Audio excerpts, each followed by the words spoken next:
नमस्कार, मधेसवाणी कार्यक्रममा आज हामीसँग हुनुहुन्छ स्वाधीन मधेस जनअभियानका संयोजक कैलाश महतो। सर्वप्रथम उहाँलाई कार्यक्रममा स्वागत गरौँ। स्वागत छ यहाँले कार्यक्रममा। धन्यवाद। जसरी कि अहिले खास गरी आगामी वर्ष चुनाव वर्ष भनेर भनिँदैछ, खास गरी स्थानीय तहको चुनाव पनि घोषणा भइसक्यो। तपाईँहरू जसरी अब पूर्ण समानुपातिक निर्वाचन प्रणालीको वकालत गर्दै आउनुभएको थियो, तर चुनावहरू अब घोषणा हुँदैछ, स्थानीय पछि अब प्रदेश र सङ्घको पनि चुनाव हुन्छ। तपाईँहरूको मुद्दा यथावतै छ कि त्यसमा केही परिमार्जन गर्नुभयो? हाम्रो मुद्दा पूर्ण समानुपातिक निर्वाचन प्रणालीको बदलिएको छैन, त्यो यथावत छ। र त्यो पूर्ण समानुपातिक निर्वाचन प्रणाली भनेको त्यो सङ्घीय चुनाव हो, प्रादेशिक चुनाव हो, त्यसको लागि हो। जहाँसम्म यो स्थानीय निकायको चुनाव छ, त्यो त्यो त्यो चुनावको विरोधमा हामी छैनौँ। त्यो आवधिक निर्वाचन हो, चाहे त्यो केन्द्रीय निर्वाचन हो, चाहे प्रादेशिक या स्थानीय। तर स्थानीय चुनावको लागि स्वाधीन मधेस जनअभियानको अवधारणा कस्तो रहेको छ भने, यो चुनाव स्थानीय रूपमा भ्रष्टाचारको निर्माण गरेको छ। र यसलाई पनि अब पूर्ण समानुपातिक निर्वाचन प्रणाली लागू नहुन्जेलसम्म त्यसलाई रोक्न गाह्रै छ। र पनि यसमा न्यूनीकरण गर्नको लागि यो स्थानीय निकायको निर्वाचनलाई हाम्रो संस्थाको, हाम्रो सङ्गठनको मान्यता अनुसार, अवधारणा अनुसार स्वतन्त्र निर्वाचन हुनुपर्छ, पार्टीविहीन निर्वाचन हुनुपर्छ, निर्दलीय। यसको मतलब एउटा तर्क हाम्रो के छ भने, यी पार्टीहरूले अहिले जुन देशमा राजनीतिक कामहरू गरिरहेका पार्टीहरू जुन छन्, तिनीहरूले अब सुन्नु होला तपाईँ पत्रकारहरूले कि एउटा स्थानीय लेभलमा गाउँ स्तरको गाउँपालिकामा 2 करोडदेखि 5 करोडसम्म टिकट बिक्री गर्छन् है। ठुल्ठुला नगरपालिका, महानगरपालिकाहरूमा 5 देखि 10 करोडसम्म टिकट बिक्री हुन्छ। त जुन मान्छेले 10 करोडमा टिकट खरिद गर्छ, 5 करोडमा टिकट खरिद गर्छ, 5 करोड फेरि उसले चुनावमा लगाउँछ, त 15-20 करोड रुपियाँ उसले लगायो भने त के विकास गर्छ?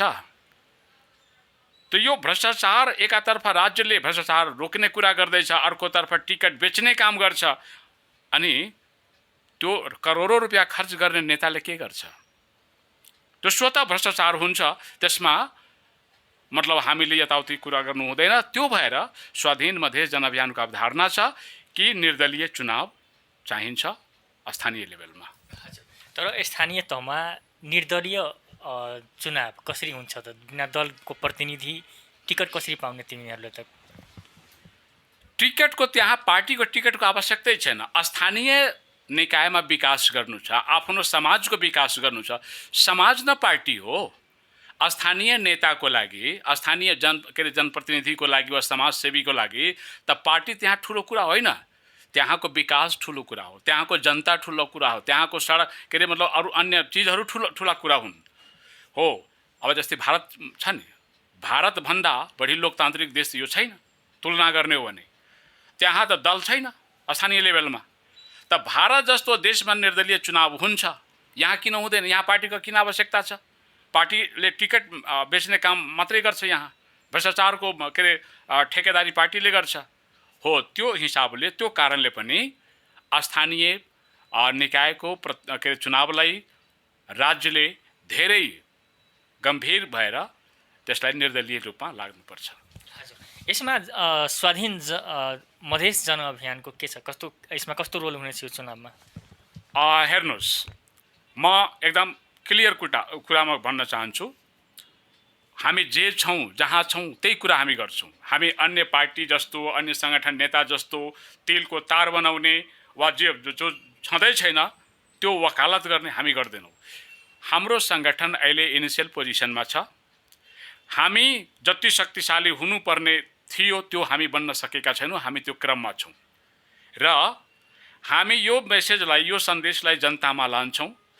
तपाईहरूको यो च्यानलहरू मार्फत, सञ्चार माध्यमहरूको मार्फत हामी जनतालाई, राज्यलाई, यहाँको अनेक निकायहरूलाई यो सन्देश दिन चाहन्छौँ कि देश र समाजलाई कमसे कम मतलब एउटा राम्रो बाटोमा लाने हो भने, राजनीतिक बाटोमा लाने हो भने कमसेकम स्थानीय चुनावलाई राजनीतिकरणबाट बचाउनुहोस्, भ्रष्टाचारबाट के अरे मतलब रोक्न नसके पनि नियन्त्रण गर्ने काम गर्नको लागि के अरे निर्दलीय चुनाव गराउनुहोस्।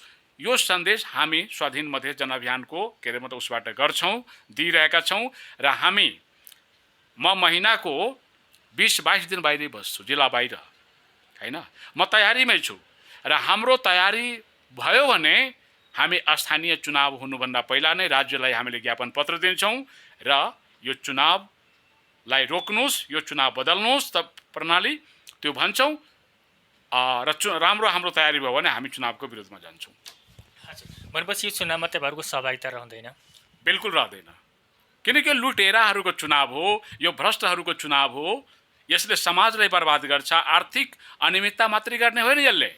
यो चुनावले समाजलाई तोड्ने, परिवारलाई फोड्ने, व्यक्ति व्यक्तिमा टकराव ल्याउने यो चुनाव हो यो हैन। यो पैसा दिएर जब टिकट बिक्री वितरण हुन्छ, लेनदेन हुन्छ, अनि यसले समाजलाई सुधार्छ, समाजलाई एकताबद्ध गर्छ।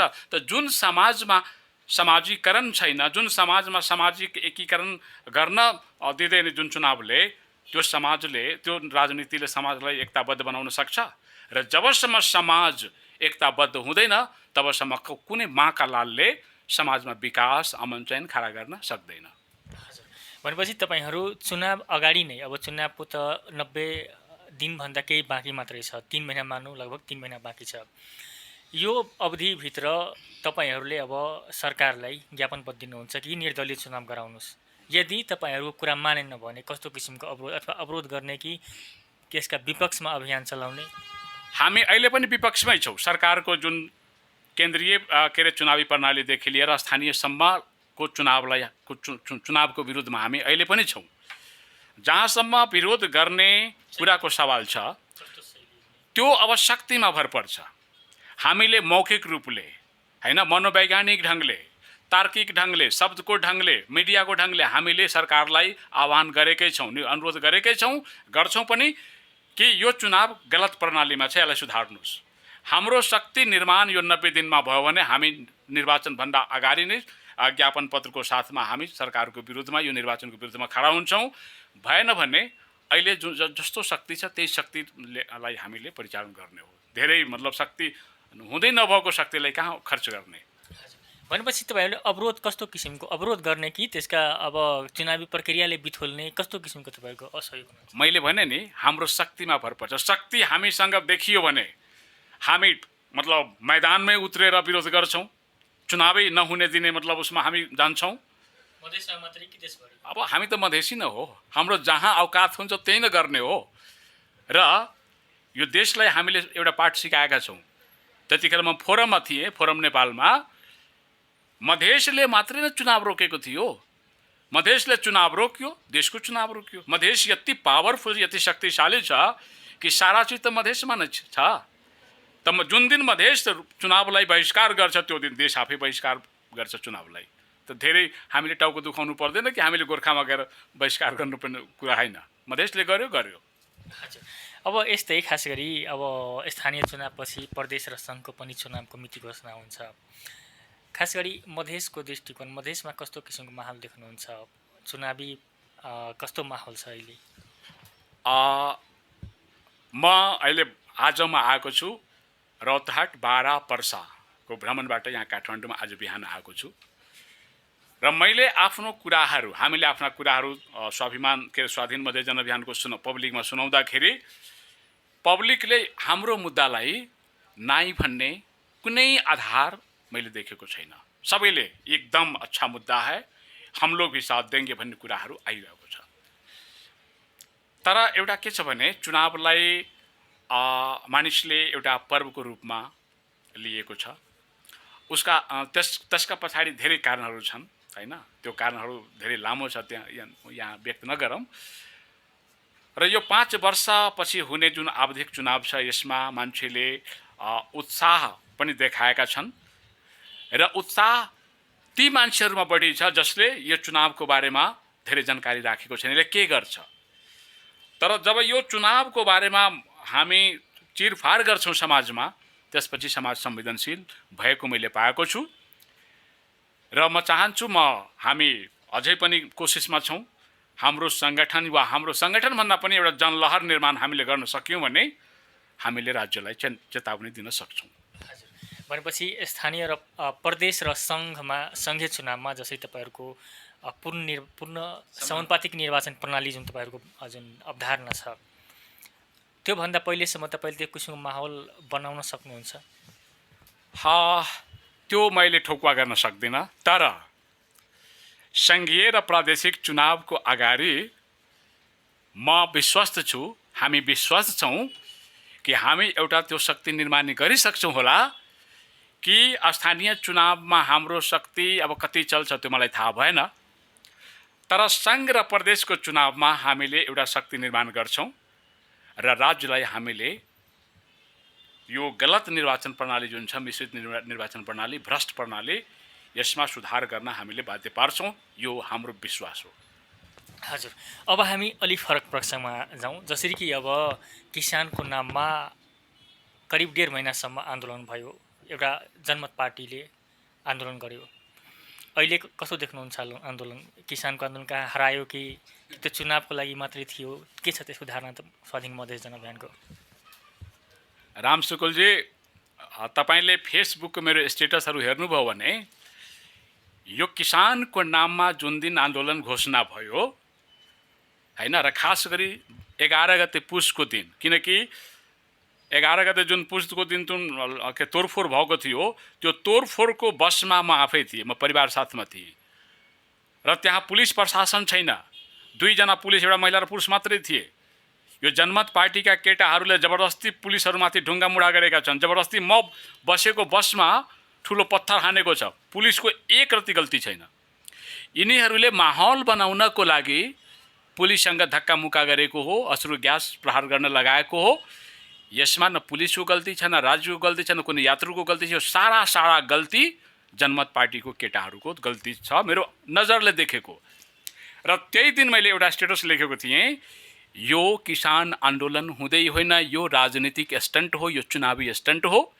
जुन चुनावको मिति घोषणा हुने बित्तिकै महामहिमजी सीके राउतजीले यो पत्र तुरन्त बदलिनु भएको छ र उहाँको मुद्दा एउटा मुद्दा छँदै छैन। कुन मुद्दामा उहाँ खडा हुनुहुन्छ, कुन मुद्दा राजनीतिक मुद्दा बनाउनुहुन्छ हैन? कहिले स्वतन्त्र मधेस, कहिले विकासको के अरे आन्दोलन, कहिले भोट नहीं दो आन्दोलन, कभी भोट दो आन्दोलन, कभी पर्यावरण आन्दोलन, तो कभी 10 लाख का आन्दोलन, तो कभी भ्रष्टाचार विरुद्धको आन्दोलन, तो कहिले किसानको आन्दोलन, तो कहिले के अरे मतलब जनसङ्ख्याको आधारमा के अरे निर्वाचन क्षेत्र घोषणा हुनुपर्ने आन्दोलन, कहिले चुनावै हुन दिन्नौ आन्दोलन, कहिले 11 बुँदे र 8 बुँदे सहमति लागू पहिला गर्थ्यो त्यो आन्दोलन। एउटा परिपक्व नेता, मधेसको एउटा परिपक्व नेताको यही चरित्र हो। त्यही भएर मैले सुरुमै भनेको थिएँ, मेरो फेसबुक स्टेटस हेर्नुवाला 11 गतेको पुसको, यो चुनावी स्टन्ट हो, यो किसान आन्दोलन हुँदै होइन, यसमा किसानको कुनै संलग्नता छैन र त्यो प्रमाणित भएको छ। भनेपछि त्यो किसान आन्दोलन यो चुनावका लागि मात्रै एउटा आफ्नो राजनीतिक रेवटी सेक्ने जुन आरोप लाग्दै आएको छ विभिन्न दलका नेताहरूले, अनि त्यस्ता आरोप लगाउनेहरूलाई त किसान विरोधी भनेर उहाँहरूको पनि आरोप आउँछ। हेर्नुहोस्, किसानको विरोधी यहाँ भगवान पनि हुन सक्दैन, किनकि भगवानलाई पनि जुन दाना पानी चढाइन्छ नि, लड्डु के त्यो किसानले उब्जाएको हो। यहाँ कुनै पनि भगवानको पनि हैसियत छैन कि किसानको मेहनतमाथि सवाल खडा गर्न सकोस्। त सीके राउतको कुरा, अब किसानको आन्दोलनलाई सबैले सम्मान गरेको छ, प्रत्येक पार्टीले, प्रत्येक व्यक्तिले सम्मान गरेको छ। तर सीके राउतको जुन राजनीतिक चरित्र छ, जुन मुद्दा बेच्ने तौर तरिका छ, चरित्र छ, हो त्यसमाथि बुद्धिजीवी बौद्धिक सर्किलको विश्वास थिएन। व्यक्तिगत मेरो विश्वास त 11 बुँदे सहमति पछि नै हराएको छ हैन। र उनको पार्टीमा लागेका पुराना जुन हामीसँगै काम गरेका कुनै पनि नेता कार्यकर्ताको पनि भरोसा थिएन। उनमाथि भरोसा कसको? जुन नयाँ केटाहरू जुन लागेको छ नि, जल छिटो नेता पनि हाल्ने, छिटो के मेयर बनिहाल्ने, छिटो सांसद बनिहाल्ने हो, तिनीहरूको मात्रै सरकारको यो आन्दोलन थियो। अरूहरूको आन्दोलनको कुरा यसमा थिएन। हजुर, तर जसरी कि उहाँहरूको अहिले चुनावी तयारी पनि तीव्र गतिमा बढेको छ। डाक्टर सीके राउतले अब आफ्ना उम्मेदवारका लागि सिफारिस पनि पठाउन आह्वान गरिसक्नुभयो। उहाँहरूको अवस्था कस्तो देख्नु, कस्तो आउँछ चुनावमा, कस्तो हैसियत आउँछ? सबभन्दा पहिला एउटा अपरिपक्वता हेर्नुहोस् न।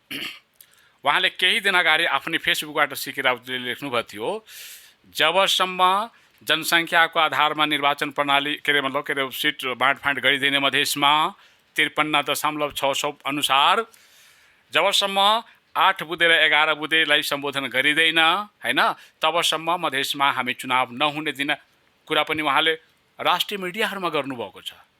अब त्यो व्यक्ति रातारात मतलब सारा चीज बदलेर अब आफ्नो सिग्नेचरमा विज्ञप्ति निकाल्छन् कि मतलब उम्मेदवार चयनको प्रक्रिया पूरा गर्दै मतलब उम्मेदवार छनौटको काम थाल्नुपर्छ। यो कुन राजनीति हो? यो कसको लागि आन्दोलन गरेको, कसको लागि राजनीति गरेको? यो बिल्कुल बकवास हो। सीके राउत असफल मान्छे हो। उसको हैसियत कस्तो आउँछ चुनावमा, कस्तो अवस्था आउँछ, पोजिसन? म त चाहन्छु कि सीके राउतजी पुरै मधेसमा उहाँको पार्टीले चुनाव जितोस्। सारा मधेसमा महानगरपालिका, उपमहानगरपालिका, नगरपालिका त के नगरपालिकाहरू छन्, गाउँपालिका, सबैमा सीके राउतकै जित होस् भन्ने मेरो चाहना छ। किनकि उहाँले मतलब स्थानीय सरकार कब्जा गरेर 10 लाख नौकरी दिने, त मधेस स्वराज कायम गर्ने, त पर्यावरण संरक्षण गर्ने, जनता राज कायम लागू गर्ने भन्ने उहाँको सपना पूरा होस् भन्ने मेरो पनि अपेक्षा छ। तर उहाँले जुन चरित्र प्रदर्शन गर्नुभएको छ नि देश र जनताको अगाडि, खास गरेर मधेसको लागि, त्यो मान्य छैन। मधेसको लागि म यति मात्रै भन्छु। भनेपछि मधेसी जनताले विश्वास गर्ने आधार छैन? बिल्कुल छैन। म पनि राजनीति गर्दै आएको छु। म 2044 सालदेखि यही रोडमा, म गाडीमा पनि छैन, रोडमा घुम्दै आएको छु, चिच्याउँदै आएको छु, विरोधी शक्तिहरूलाई चुन्दै आएको छु हैन। मेरो पनि अनुभव छ। हो त्यस हिसाबले सीके राउतले आफ्नो औकात गुमाइसकेको छ। अब फेरि अर्को प्रसङ्ग, जसरी कि अहिले राष्ट्रिय मुद्दा छ, राष्ट्रिय राजनीति अहिले जुन हलचल मचेको राष्ट्रिय राजनीतिमा एमसीसी प्रकरणले, खास गरी यो एमसीसीलाई मधेसले कसरी हेरिरहेको छ र यो एमसीसी रोक्नका लागि चीनको पनि दबाब अथवा चीनको चलखेल बढिरहेको देखिएको छ। यो दुईटा प्रश्नमा तपाईको के छ? एउटा हाम्रो मधेसी मतलब मैथिलीमा कहावत छ, मतलब त्यो घुन पिसिन्छ नि, के एउटा त्यो भन्छन्, गेहुँसँगै घुन पनि पिसिन्छ। नेपाल भनेको घुन हो। र दुईटा महाशक्ति राष्ट्रको बीचमा यो जुन मुसिबत छ, आफत, यो आफतलाई निम्त्याउने यो नेपालले आफैले हो। एमसीसी वालाले प्रस्ताव गर्यो, अमेरिकाले प्रस्ताव गर्यो, यति भोको छ यो अमेरिकासँग मतलब हात मिलाउँदैमा यसको छवि बनिहाल्ने, अमेरिकन व्हाइट हाउसमा जाने बित्तिकै मतलब ठुलो बनिहाल्ने जुन एउटा सोच छ नि, हो त्यसको यो उपज हो। अब अमेरिकाले कुनै बेला यहाँको सरकारलाई व्हाइट हाउसमा बोलाएर भोज खुवाइदियो, त्यो भोज खाएको मतलब ऋण तिर्नको लागि यो एमसीसीलाई स्वागत गरेको यो राज्यले हो, यो सरकारले हो। ठिक छ, यो अमेरिकाले त्यसै जबरजस्ती लादेको होइन। व्हाइट हाउसमा भोज खायो, खुवाइदियो, त्यो खुसीमा नाचियो। र जहाँ चीनको कुरा छ, चीनको पनि आफ्नो सुरक्षाको कुरा छ। अब अमेरिका खुल्ला रूपमा चीनको बढिरहेको शक्तिलाई हेर्न चाहन्छ, नियन्त्रण गर्न चाहन्छ। उसको आफ्नो राजनीतिक स्वार्थ छ, उसको आफ्नो अन्तर्राष्ट्रिय शक्तिको सवाल छ। चीनको बढ्दो जुन शक्ति छ त्यसमाथि कसैले बन्देज लगाउने कुरा गर्दैछ, त्यो चीनको आफ्नो सुरक्षा र विकासको कुरा छ हैन, संसारमा प्रचारको सवालको कुरा छ। हो त्यो दुईटा, एउटा हावी हुने र अर्को प्रचार उठ्ने, यो दुईटाको बीचको टकरावमा यो एमसीसी को कुरा आएको छ। र जहाँसम्म मधेसको कुरा गर्नुभयो, यो मधेस यसमा एमसीसीमा त छँदै छैन।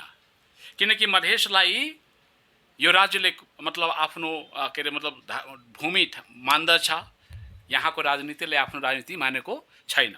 त जहाँको राजनीतिलाई यो राज्यले मानेको छैन, त्यो एमसीसी प्रकरणसँग मधेसको मेरो विचारमा कुनै संलग्न के सरकार नै नहुनुपर्ने यो राज्यको कुरा हो। जसले ल्यायो, जसले यहाँ अनुमोदन गरायो हो, उसको कुरा हो। र यो एमसीसीसँग मधेसको कुनै सरकार नहुनुपर्ने हो। हजुर, तर जसरी कि अब एमसीसी नेपालमा आयो भने चीनलाई के त्यसमा तर्सिनु पर्ने कुरा के छ? चीन किन त्यसको लागि तर्सिरहेछ, अथवा चीन किन रोक्न खोजिरहेको छ त? हैन, मैले भने नि, अब त्यो चीन किन तर्सिरहेको छ त्यो चीनले जान्ने कुरा हो। तर हामीलाई जहाँसम्म के अरे मतलब लाग्दछ, हामीले जहाँसम्म बुझ्नुपर्ने हो, चीनको अहिले बढ्दो जुन शक्ति छ, सामरिक शक्ति, आर्थिक शक्ति, के अरे टेक्नोलोजीको शक्ति, विज्ञानको शक्ति हो, त्यो शक्तिमाथि के अरे एउटा नियन्त्रण गर्नको लागि, त्यसमाथि के अरे मतलब दबाब दिनको लागि अमेरिकाले आफ्नो शक्ति यहाँ लगाउन खोजेको हो, हैन? किनकि यहाँ चिनिया शक्ति आउनु भनेको कसरी, अमेरिकन शक्ति आउनु भनेको त्यो चीनको निगरानी गर्नु हो, चीनको विकासको निगरानी गर्ने हो, उसको विज्ञान र टेक्नोलोजी, उसको अन्य सामरिक शक्तिहरूको निगरानी गर्ने हो। र त्यो चीनको लागि स्वभावतः एउटा टेन्सनको विषय हुन जाने भएको हुनाले त्यो चीनको स्वतः एउटा टेन्सनको विषय हो यो। हजुर, तर एमसीसी भनेको यहाँ त विकास गर्नको लागि, एउटा परियोजनाको लागि मात्रै आउँदैछ। यहाँ आफ्नो सेना लिएर त आउँदैन, सेना आउँदैन भन्ने कुराहरू पनि छ। अब यो विकासको जो जहाँसम्म कुरा छ, यो बकवास भन्दा बढी केही छैन। अमेरिका जुन बेला गुलाम थियो कसैको, ब्रिटेनको, त अमेरिका खुद गुलाम थियो। त्यो गुलाम अमेरिकाले आफ्नै बलबुतामा अमेरिका बनायो र आज ऊ दुनियाँमाथि शासन गर्न खोज्दैछ, एमसीसी को मार्फत, के मार्फत, हैन, इन्डो पेसिफिकको मार्फत। त अब त्यो अरूको पैसा हाम्रो गाउँघरमा छ नि, अरूको पैसा लिएर मान्छे ऋण लिएर बङ्गला के भन्छन् त्यो मलेसिया, दुबई, कतार कहाँ कहाँ जान्छ, त ऋणी न हो। अनि त्यो पैसाको ऋण त्यो मलेसिया कतारमा खट्ने मान्छेहरूले जब तिर्छ त उसको के गर्नुपर्छ त्यो ऋणीलाई थाहा छ नि, मलेसियामा बस्ने मान्छेलाई थाहा छ। त तपाईँ अरूको पैसा लिएर विकास गर्ने जुन एउटा यो कमजोर मानसिकता यो नेपालको छ, यो बकवास, यो गलत हो। यो अमेरिकाले पैसा दियो भने विकास हुन्छ के? अमेरिकालाई कुनै देशले पैसा दिएर अमेरिका विकास गरेको हो? र जहाँसम्म पैसाको कुरा हो भने नेपालमा यो चर्चाको विषय हो। यो लाउडा काण्ड भयो, वाइट बडी काण्ड भयो, सुन काण्ड भयो, यो के अरे टेलिफोन काण्ड भयो, के अरे त्यो सुडान काण्ड भयो, यो के अरे बास्कोटा काण्ड छ, यहाँ केपी काण्ड छ, यहाँ एनसेल काण्ड छ। यो त पैसाको काण्ड छ नि। यी पैसाहरूलाई मात्रै परिचालन गर्ने हो भने यहाँको दुनियाँको कुनै देशको पैसा चाहिँदैन। आफ्नै पैसाले विकास गर्छ नि यो देशले। कत्रो ठुलो देश छ यो। त्यो पैसा मात्रै सही सदुपयोग गर्ने हो भने यो देशले अरूको पैसा लिनु पर्दैन। हजुर, अब अन्त्यमा खास गरी यो अहिले एमसीसीको विरोध अथवा समर्थन भइरहँदा अमेरिकन अथवा चाइनिज भनेर जुन किसिमको एउटा परिभाषित छ यहाँ, तर यसमा भारतको मौनता किन छ? यसमा भारतले किन केही प्रतिक्रिया जनाएको छैन, अथवा भारतबाट त्यस्तो त्यो किसिमको केही छैन? भारतको यसमा भूमिका कस्तो देख्नुहुन्छ? यसमा एउटा म प्रथम दिउँ, नेपालमा एमसीसीसँग डराउने एक तबकाका मान्छेहरू छन्। त्यो के भन्छन् उनीहरूको तर्क के छ भने यहाँ अमेरिकी सेना आउँछ। तपाईँले मधेसको कुरा जोड्नुभयो।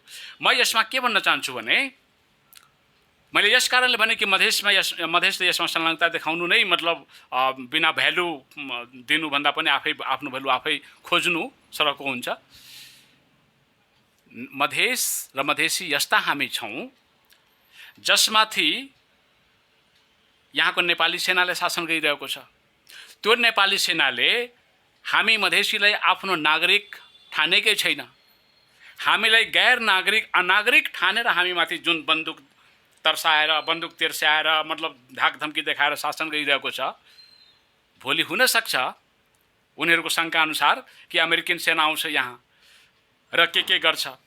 त हाम्रो लागि, मधेसीहरूको लागि यहाँ नेपाली सेनाले जस्तो हामीले कुन सुरक्षा दिएको छ? हामीले नेपाली सेनाले कुन सुरक्षा छ उसबाट हामीलाई? त जस्तो हाम्रो लागि नेपाली सेना हो त्यस्तै हाम्रो लागि अमेरिकी सेना हो, केही फरक पर्दैन हाम्रो लागि। त्यो सेना आओस् कि यो सेना छ, सुरक्षा हामीलाई कतैबाट नै यसले दिने हो न उसले दिने हो, त्यसैले मधेस यसमा बकवास गर्नु हुँदैन। दोस्रो कुरा तपाईँले जुन भन्नुभयो भारत किन बोल्दैन, भारतको पोजिसन के छ? भारतको पोजिसन न्युट्रल छ। भारत रणनीतिक देश हो, भारतबाट नेपालले सिक्नुपर्छ। भारत हेर्नुहोस् न, अहिले भारत यस्तो मतलब रणनीति फिट गरिरहेको छ दुनियाँमा कि दुश्मनसँग पनि उसले एउटा सौहार्दपूर्ण वातावरणमा हात मिलाउँदैछ। अहिले रुस र युक्रेनको बिचमा जुन टसल छ हो, त्यो अन्तर्राष्ट्रिय मामिलामा पनि भारतले आफ्नो सहभागिता देखाएर मिलाउन खोज्दैछ उसले। यो हैसियत भारतको छ हैन, न उसलाई केही भन्छ न उसलाई के भन्छ, मिलाउने कोसिस गर्दछ। यो नेपालको मामिलामा पनि एमसीसी को मामिलामा पनि भारत केही बोलेको छैन रणनीतिक रूपले, किनकि यसलाई नेपालको आन्तरिक मामिला भारतले मानेको छ है। कसैले भन्छ कि भारतको पनि यसमा हात छ, तर स्वाधीन मधेस जनअभियान लाग्दैन कि यसमा भारतको हात छ।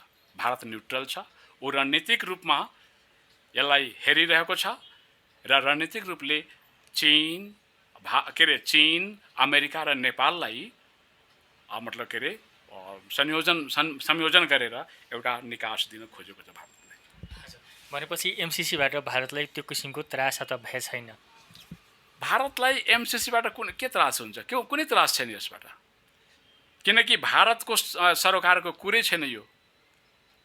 भारतलाई त एमसीसी आयो भने उसको टाउको दुखाइ यस कारण पनि छैन, किनकि जुन त्रास नेपाली मानसिकतामा छ केही मान्छेको दिमागमा कि सेना आउँछ, त्यो सेना त नेपालमा नआउने हो, त्यसबाट भारतलाई के फाइदा छ? खुला बोर्डर छ नि, त त्यो सेना त रणनीतिक रूपमा आउँछ, त्यो भारतलाई केही गर्न आएको होइन। उसको आफ्नो पोजिसन रहन्छ यहाँ, उसको आफ्नो उद्देश्य हुन्छ। त्यो उद्देश्यलाई केही मान्छेहरूले आफ्नो ढङ्गले बुझिरहेका छन् कि हाम्रो लागि खतरा होला हैन, चीनलाई खतरा होला हैन। र एउटा अमेरिकी सेनाको एउटा नेचर के छ भने ऊ जहाँ जान्छ त्यो कब्जा गरेर बस्छ। त्यो सबभन्दा अमेरिकी सेनाको खतरनाक पोजिसन हो। त्यो एउटा यसमा बुझ्नुपर्छ, यसमा हामीले सतर्क हुनुपर्छ। भनेपछि यहाँ खास गरी एमसीसीसँग नेपाललाई भन्दा पनि चीनलाई बढी खतरा छ? त्यो स्वाभाविक रूपले हो, किनकि दुईटा शक्तिको टसल हुन्छ। त्यही टसलको लागि वा चीनको जुन बढ्दो प्रभाव दुनियाँमा हुने सङ्केत छ त्यसमाथि निगरानी गर्नको लागि अमेरिका त्यसैको लागि त आउँदैछ। नभए त्यो एमसीसी 55 कति अरब रुपियाँ किन दिन्थ्यो उसले? त्यो पैसा त्यो ठुलो कुरा होइन अमेरिकाको लागि, उसको रणनीति ठुलो कुरा हो। भनेपछि जसरी अहिले यो जुन किसिमको अहिले राजनीतिक अहिले जुन चलिरहेको छ, राजनीतिमा जुन किसिमको उथलपुथल छ, यो एमसीसी नेपालमा लागू हुने कतिको सम्भावना छ? मलाई लाग्छ केही नेताहरू जुन त्रसित नेताहरू छन् तिनीहरूले एमसीसी पास गर्नुपर्छ, रोक्नुपर्छ, यसलाई टालमटोल गर्दैछन् कि ताकि अमेरिका आफै पछि भनिदियोस् ह्याट हामी छोडिदिउँ नेपाल, नजाउँ त्यहाँ।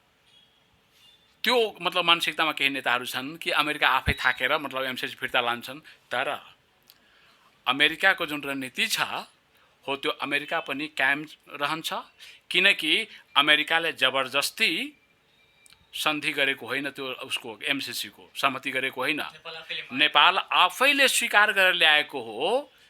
त्यहाँ नेपाल फँसेको छ र एमसीसी नेपालको लागि मान्नुपर्ने एउटा बाध्यता हुन्छ। भनेपछि लागू हुन्छ, अन्ततः लागू हुन्छ, हुनु पनि पर्छ। हस्, हाम्रो कार्यक्रममा समय दिनुभयो त्यसको लागि धेरै धेरै धन्यवाद। धन्यवाद।